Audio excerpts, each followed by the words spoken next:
तर चला मंडळी, गुड मॉर्निंग सर्वांना, शुभ सकाळ. तर चला आज आता उद्यापासून जे आहे ते श्रावण सुरूच आहे आणि आजचा दिवस जे आहे ते शनिवार आहे.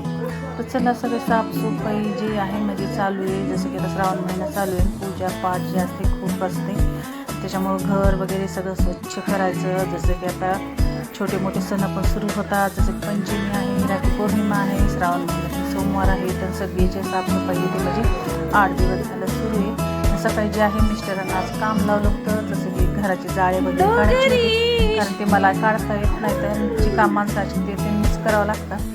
तर चला त्यांच्या हाताने जे आहे ते जाळे काढले, सगळे घरं पण झाडून घेतले आणि मला देवाची पण डी क्लिनिंग करायची, जसं की मंदिर पण धुवायचं आहे. हे बघा इकडे देव पण मी घेतलेले घासायला, जसं पितांबरी लावून छान देव घासून घेतलेत आणि सगळं मंदिर पण मी स्वच्छ असं धुतलं आहे. तर आज सकाळी उठल्यापासून कामाला लागले होते मी, कारण जे आहे देव पण भरपूर आहेत आणि पितळाच्या देवाला खूप असा टाईम लागतो आणि आभाळ पण खूप आहे, पाऊस तर रोजच चालू आहे, त्याच्यामुळे थोडंसं शिराळ होतं, त्याच्यामुळे देव धुतले. बघा मंदिर किती स्वच्छ असं धुवून घेतले.